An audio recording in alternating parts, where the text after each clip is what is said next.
Bonjour et merci de nous retrouver dans votre émission La Joie des chrétiens que vous suivez chaque semaine sur Moto TV.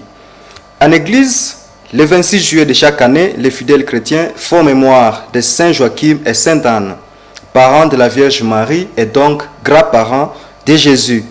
À cette même occasion, le pape François a institué au nom de l'Église une journée mondiale des grands-parents et des personnes du troisième âge. Ce 26 juillet s'est organisée la 4e journée mondiale, rapportée au dimanche 28 juillet sous le thème « Ne m'abandonne pas dans la vieillesse ». Que nous dit le pape François dans son message? Dans l'espérance que vous avez parcouru la dite lettre, ou bien le message, la question essentielle et qui se pose, qu'allons-nous retenir de ce message? Pour nous qui sommes dans un milieu où l'on continue à respecter d'une manière ou d'une autre les grands-parents et les personnes du troisième âge. Nous accueillons sur ce plateau l'abbé Kamate Vaeni Angelus. Bonjour, monsieur l'abbé. Bonjour. Alors, pour certains, peut-être qu'ils n'ont jamais entendu parler de la journée mondiale des grands-parents et des personnes du troisième âge. Pourquoi le pape a institué cette journée à la date du 26 juillet? Je voudrais d'abord rappeler que nous sommes à la 4e journée. C'est depuis 2021 que le pape a institué la journée mondiale consacrée aux grands-parents et aux personnes âgées. Ce n'est pas pour la première fois dans l'histoire du monde, parce que déjà, en 2006, l'ONU institué une journée mondiale contre la maltraitance des personnes âgées, qu'on observe chaque année le 15 juin. Cette journée vise à sensibiliser le public aux abus et souffrances infligés à certains de nos aînés. En fait, la maltraitance des aînés peut prendre plusieurs formes, incluant l'abus physique, psychologique, financier et même la négligence. Et si on devrait rendre à César ce qui est à César, la journée mondiale consacrée aux personnes âgées est célébrée le 1er octobre par les Nations Unies. Pour cette année, l'Église catholique, comme vous l'avez dit, l'a célébrée dimanche 28 juillet 2024 sous le thème papal « Ne m'abandonne pas dans la vieillesse ». Alors cette journée qui serait célébrée le 26 juillet à la fête de la mémoire de Saint Joachim et Sainte Anne, pourquoi le pape pourrait choisir cette journée ou cette date? Anne et Joachim sont les parents de Marie et par ricochet, grands-parents du Christ. C'est à raison de cela que le pape a choisi cette journée, parce que Anne et Joachim sont les grands-parents de Jésus-Christ. Alors, le pape il a rédigé un message sous le thème « Ne m'abandonne pas dans la vieillesse ». Que pouvons-nous retenir de son message? Ne m'abandonne pas dans la vieillesse. Le pape s'est inspiré du psaume 70, le verset 9. Et dans ce message, le nœud, c'est celui-ci, la sollicitude du Père malgré notre peur. On pourra aussi donner les causes de la solitude et on ira à l'école de Ruth. Qu'est-ce que Ruth a fait devant une personne âgée? C'est ça l'essentiel du message. Alors, une question se pose. Qu'est-ce qui peut provoquer la solitude chez les grands-parents ou chez les personnes du troisième âge? Ce qui peut provoquer la solitude chez les grands-parents. Si l'on analyse la Bible, il y a des sentiments, des attitudes qui peuvent nous atteindre. Il y a une certitude que Dieu est proche de nous, mais aussi il y a cette certitude-là qu'il y a un abandon, une sorte de crainte. Dieu, c'est vrai, n'abandonne pas ses enfants. Même lorsque l'âge avance et que les forces diminuent, lorsque les cheveux blanchissent et que le rôle social disparaît, lorsque la vie devient moins productive et risque de paraître inutile. Si vous lisez 1 Samuel, le 6e verset, le 6e chapitre, le 7e verset, on nous montre que Dieu, lui, ne regarde pas les apparences comme nous les hommes. Et n'hésite pas à choisir qui, aux yeux des grands nombres, semble insignifiant.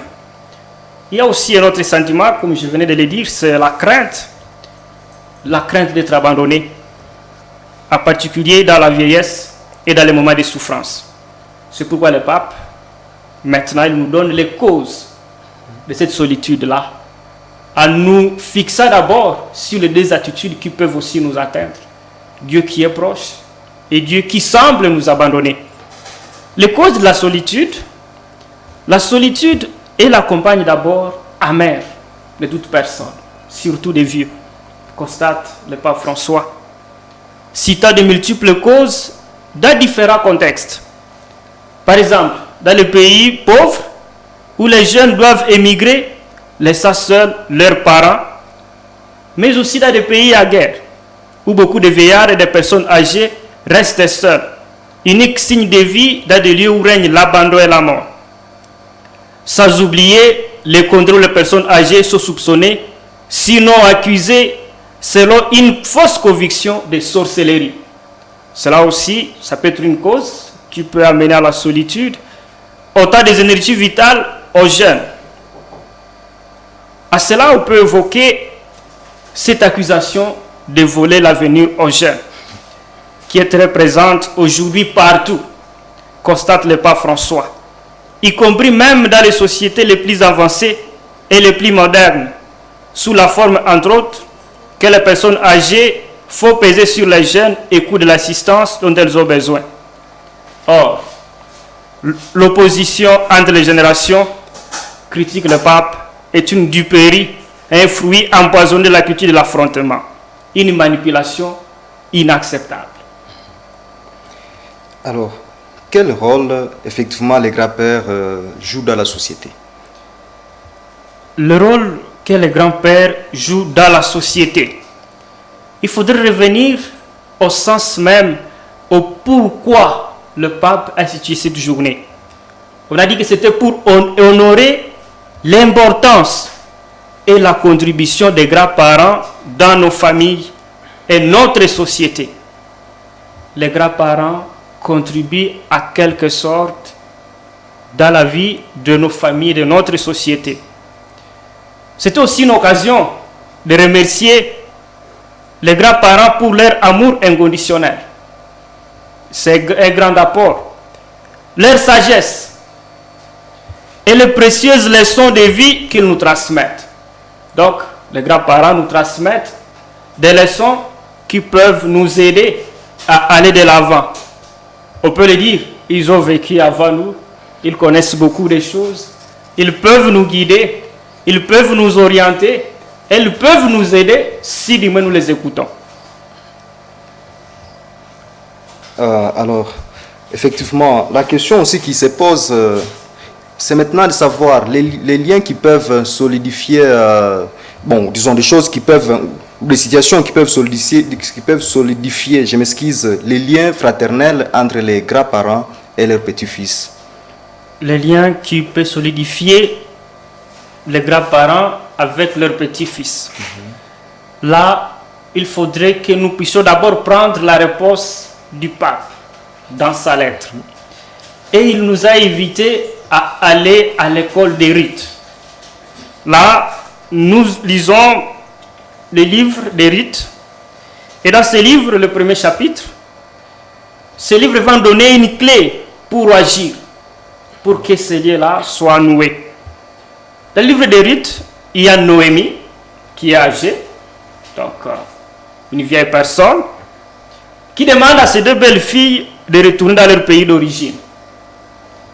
Pourquoi? C'est parce que leurs époux venaient d'être passés. Ils demandent à ces belles filles de retourner dans leur pays d'origine. Tout cela, c'est parce que ces paroles sont écocentrées de conventions sociales et religieuses qui semblent immuables et qui marquent son destin. Donc, on pense que lorsqu'on n'a plus d'époux, lorsqu'on est devenu vieux ou vieille, on n'a plus sa raison d'être. Alors, Orpa, elle, c'est une belle fille, à Noémie, accepte la proposition de sa belle-mère. Donc, elle s'en va.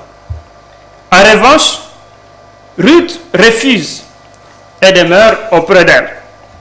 En faisant ainsi, Ruth nous enseigne, à nous qui sommes habitués à l'idée que la solitude est d'instinct inéluctable, quand les vocations ne m'abandonnent pas, il est possible de répondre « je ne t'abandonnerai pas ».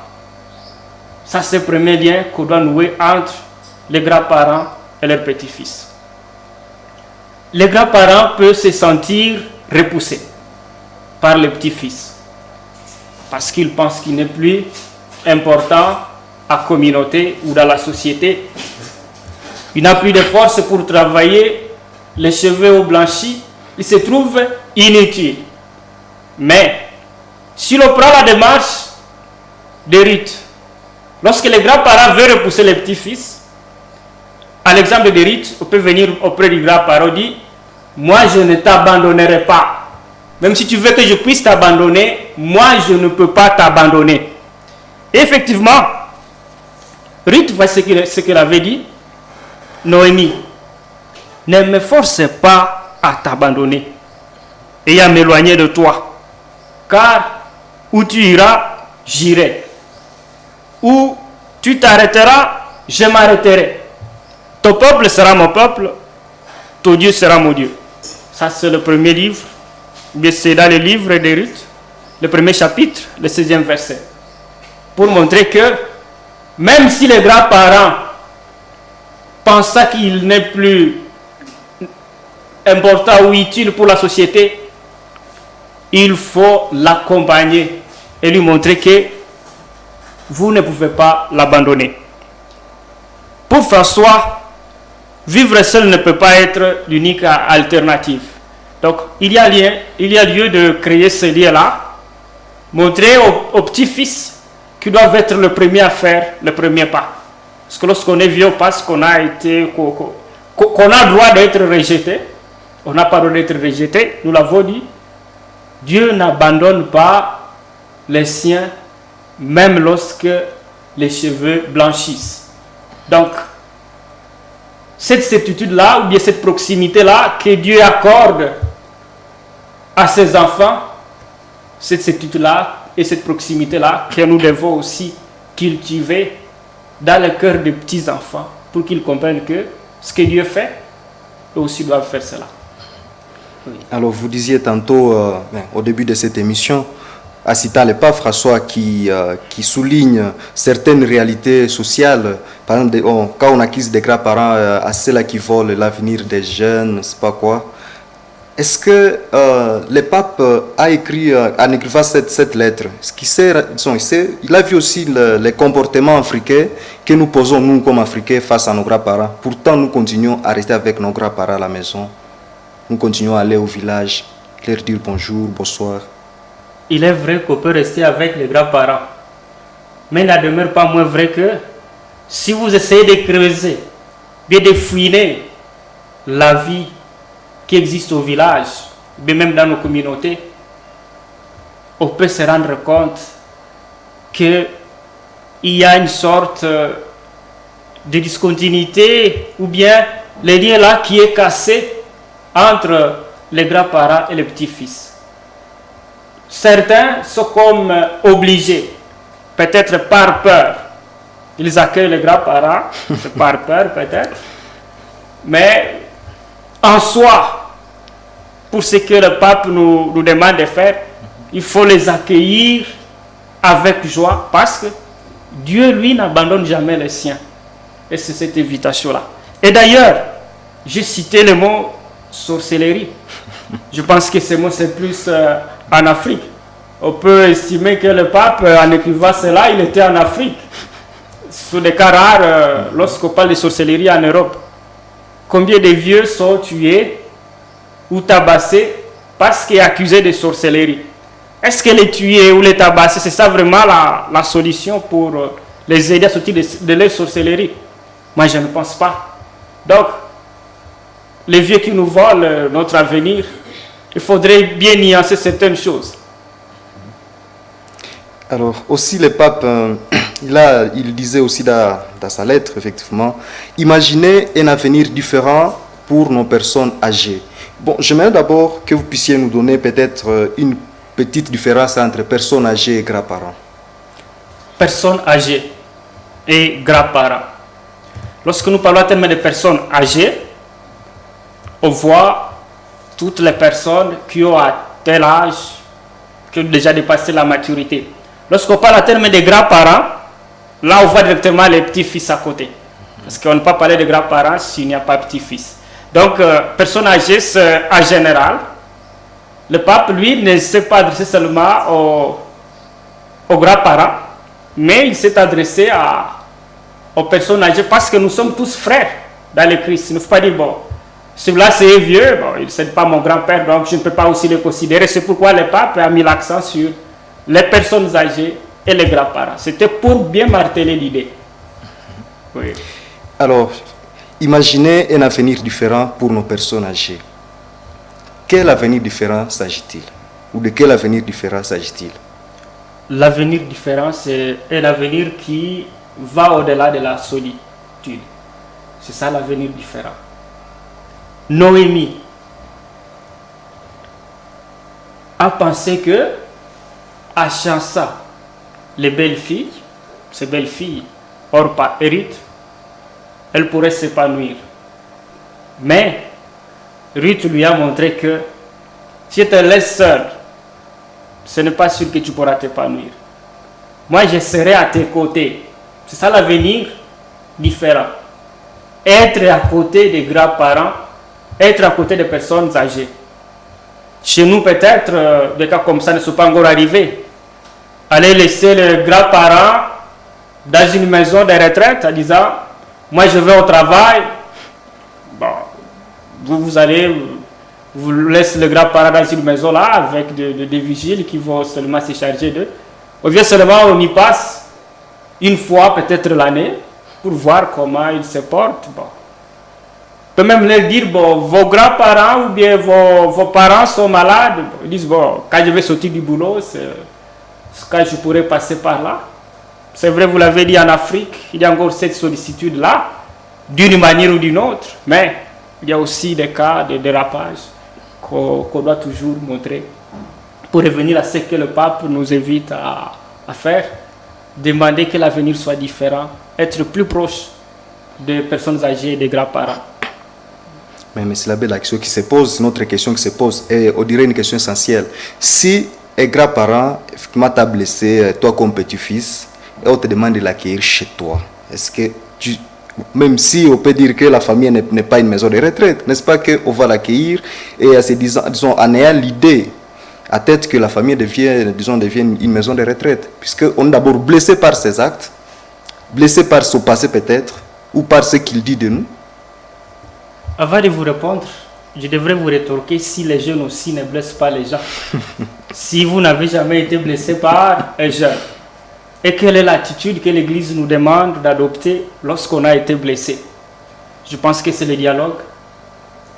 Les grands-parents, ce n'est pas un Dieu ou une divinité qui ne peut pas se tromper. Mais si vous l'approchez, vous pouvez peut-être comprendre pourquoi le grand-parent a commis telle ou telle autre erreur. Et vous pouvez l'aider aussi. Le grand-parent, ce n'est pas un diable qui ne peut pas se corriger. Il peut faire aussi et fournir un pas et aller de l'avant. C'est pourquoi on a parlé à terme d'opter pour un avenir différent, où les grands-parents doivent se reconnaître encore fils de Dieu, fils de la maison, fils de la société, pas être rejeté comme à la poubelle. Il a rendu beaucoup de choses à la communauté. Ce n'est pas parce qu'on a vieilli qu'il faut être abandonné. Le message est clair. Ne m'abandonne pas parce que j'ai vieilli. Quand j'étais jeune, tu riais avec moi. Mais quand je veux être vieux, tu penses que je suis devenu inutile. Ça c'est anormal. Mais aussi, vous le savez bien qu'il y a aussi des grands-parents qui purifient leur passé. Et puis, comme quand ils racontent, ils font comme si ils ont des destins quand ils ont été jeunes. Mais quand les jeunes gens ou bien les petits-fils découvrent la réalité des choses, du coup, ils se fâchent contre les grands-parents, ou ils disent, mais les grands-parents nous ont menti, ce qui est déjà négatif. Bon, si déjà vous suivez le positif qu'ils exaltaient là, peut-être ça peut aussi vous aider à aller de l'avant, mais des margoulets ne manquent pas partout, que ce soit chez les grands-parents ou chez les jeunes. Donc, on peut les écouter s'ils nous trompent et les recadrer. Donc, il faudrait créer ce climat-là de dialogue Non pas abandonner le grand-père ou la grand-mère ou une personne âgée, la fermer dans sa mémété. Ce serait vraiment ne pas s'inscrire dans cette journée que le pape a promulguée, a instituée pour que cela puisse faire trembler, constituer trembler pour tous les chrétiens. Bon, pas que j'accuse les grands-parents, mais au moins, ce n'est pas quand même faux ce que je vais dire ici. Et à un moment, ils disent que notre génération est abîmée avec les nouvelles technologies, avec les réseaux sociaux, qu'ils ne sont pas comme eux, et à leur époque. Qu'en dites-vous? Ah oui, les méfaits de la technologie, il y a les méfaits, les bienfaits. Avant de s'énerver contre les grands-parents, il faudrait d'abord leur montrer la réalité des choses. Qu'est-ce que souvent nous faisons lorsque les grands-parents nous disent ou nous donnent certains méfaits de la technologie? Nous nous énervons et nous nous fâchons. Et nous disons quoi? Votre temps est révolu. Mais attention, si on venait à côté des grands-parents, on leur montre les bienfaits et les méfaits. Je pense qu'on aura à convertir beaucoup de grands-parents à la réalité des choses. Mais lorsqu'on s'énerve, qu'est-ce qu'ils disent? Ils disent nous avons raison. Ces gens savent que ces choses les détruisent. La technologie a ses bienfaits et la technologie a ses méfaits. C'est à nous les jeunes de montrer cela aux grands-parents. Je pense qu'on aura le temps d'aider certains grands-parents à se convertir et à adopter un autre style de vie, un autre langage. Et d'ailleurs, il y a beaucoup de grands-parents qui utilisent même la technologie mieux que nous les jeunes. Et alors, est-ce que les nouvelles technologies ou les réseaux sociaux, si on peut le dire ici, peuvent aussi unir les parents et les petits-fils, les grands-parents et les petits-fils, ou bien mettre un lien d'attente entre les... Oui, la technologie c'est bien, mais le mieux, c'est cette présence physique. C'est vrai, on a parlé à terme de pays pauvres où les jeunes sont obligés de faire l'immigration pour les études, le soin, ceci ou cela. Mais on ne doit pas oublier chez soi quand même.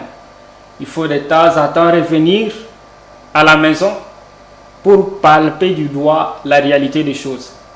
Combien de jeunes, lorsqu'ils s'émigrent quelque part, en revenant ici, ils ne reconnaissent même pas leur milieu de vie. Donc, le pape, en optant pour cette proximité-là, voudrait qu'on puisse encore revigorer cette relation-là physique. Elle est aussi nécessaire. On peut bien entendu voyager, mais il n'en demeure pas moins vrai que il faudrait de temps en temps revenir et converser avec les grands-parents.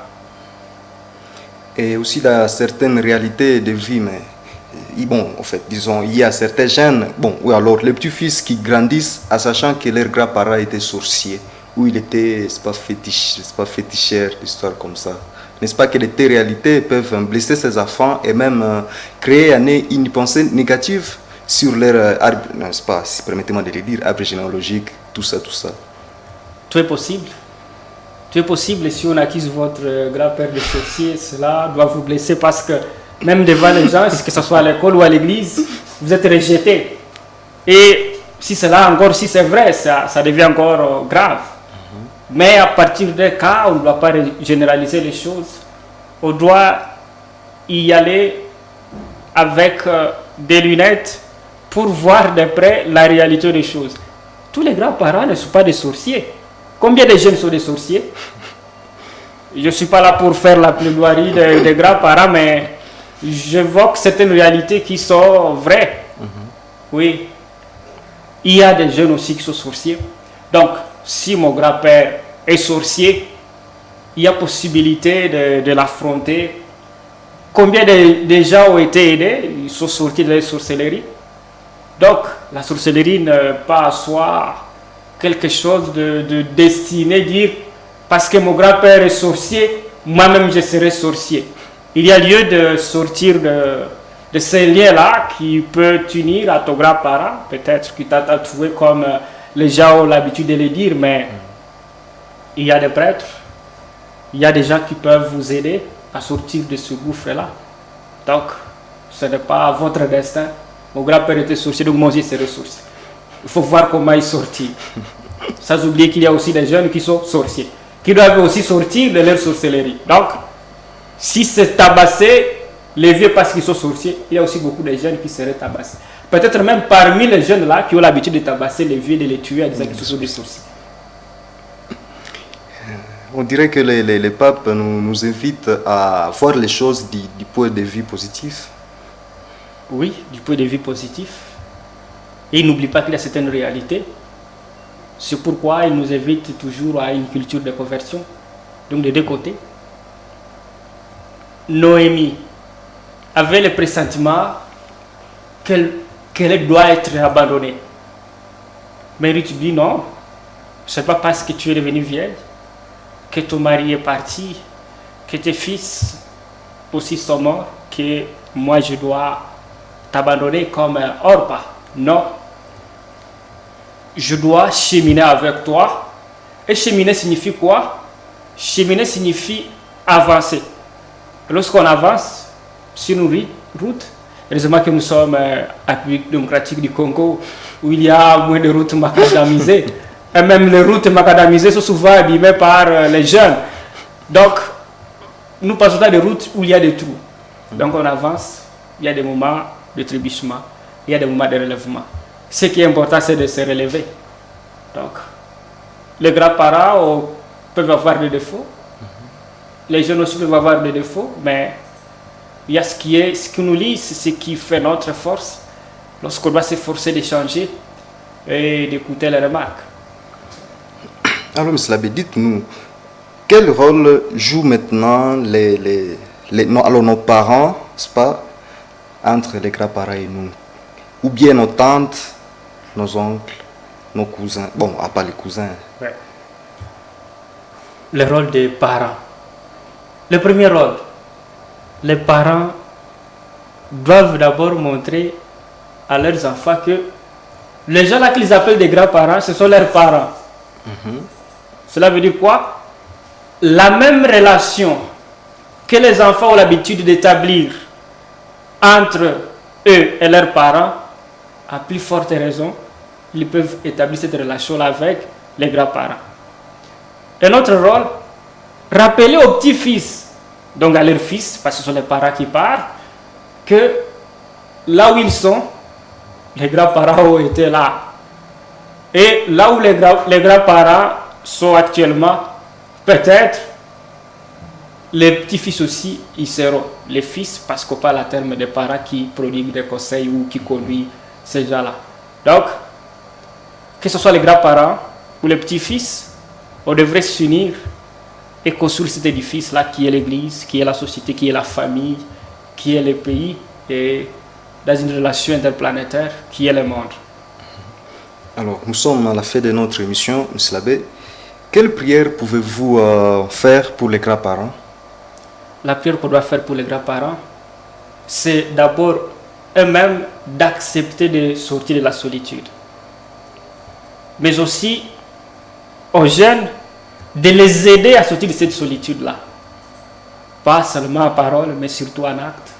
Et comment? En les accompagnant. Ce n'est pas parce qu'on a vieilli qu'on doit être abandonné. On a encore quelque chose à apporter à la société. Déjà la présence, c'est une grande richesse. Dire qu'on a un grand-père, c'est une grande richesse qui est une école. Ambateba avait raison.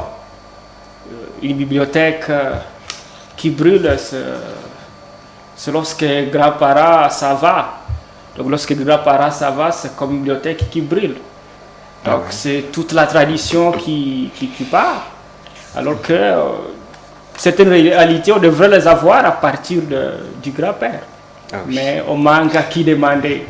Oui. Merci beaucoup, M. Labé, pour cette bonne conclusion. Merci beaucoup, chers téléspectateurs, de nous avoir suivis. Voilà, nous avons l'essentiel du message du Saint-Père. Nous vous proposons un nouveau rendez-vous la semaine prochaine. Au revoir, paix et joie à vous. Bonne fête aux grands-parents et bonne fête aux parents. Bye.